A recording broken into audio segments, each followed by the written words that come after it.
चलिए सीधे जगदीप जी के पास पहुंचते हैं। आप अपना टेक्निकल एरर ठीक कर लीजिए। जगदीप जी, आप इस आंदोलन को कैसे देखते हैं?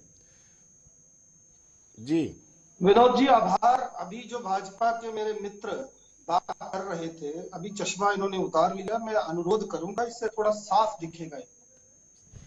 इतनी संवेदनहीनता, इतनी निर्लजता,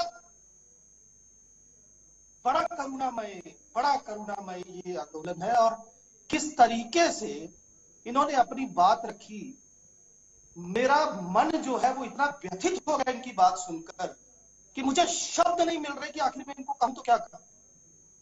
ये सत्ताधीन पार्टी के प्रवक्ता हैं और ये कह रहे हैं कि किसानों की हमने आय दुगनी कर दी, किसानों को संवाद करने का अधिकार है, किसानों के लिए हम खड़े हैं, किसानों के लिए हम कानून लाए थे। तो बड़ा मेहरबानी ये बताइए, जब इस देश में पहला किसान आंदोलन हुआ, 750 से ज्यादा किसान शहीद हुए और मजबूरन यूपी में चुनाव थे, आपके माननीय प्रधानमंत्री मोदी जी को आकर ये क्यों कहना पड़ा? और जो उन्होंने कहा, उनके मुखारबिंद से जो निकला, उसमें भी अहंकार था कि मेरी तपस्या में, वो शब्द अक्षर अक्षर दोहरा देता हूं, मेरी तपस्या में कोई कमी ना रह गई हो, अन्यथा हमारी नीयत में कोई खोट नहीं था। फिर वो तीनों काले कानून वापस लिए गए, लेकिन किसानों की जो बुनियादी मसले थे एमएसपी से लेकर बाकी तमाम, वो पूरे नहीं हुए।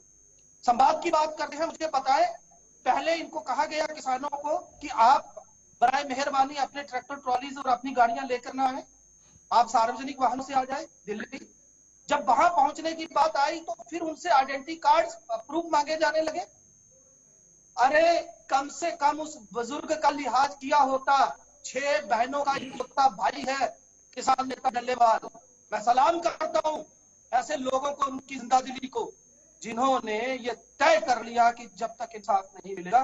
पर मैं एक चीज विनोद जी और पूछना चाहता हूं, हमारे देश में परम ज्ञानियों की कोई कमी नहीं है, सुप्रीम कोर्ट में भी बहुत है। सुप्रीम कोर्ट का आप देखिए क्या डायरेक्शन है, पंजाब सरकार को भड़काया गया है। यद्यपि पंजाब सरकार का इससे लेना देना कोई नहीं है। पहली तो बात, जो व्यक्ति स्वेच्छा से अनशन पर बैठा है, आप उसको कैसे ट्रीटमेंट दे देंगे? और दूसरी बात, प्रॉब्लम जो है उसकी बुनियाद में मरकजी सरकार खड़ी है। इन किसानों के साथ जो लक्ष्मीपुर की हिस्सा है, खीरी लक्ष्मीपुर की, वो भूल गया वो टैनी आपको, जिसको फिर से आपने, जिसके परिवार में टिकट दिया, जो किसानों को कुचल कर गया था। और आप कहते हैं राजनीतिक दलों का हस्तक्षेप है। मुझे बताइए, किन्होंने कहा था खालिस्तानी इन किसानों को कि ये लाल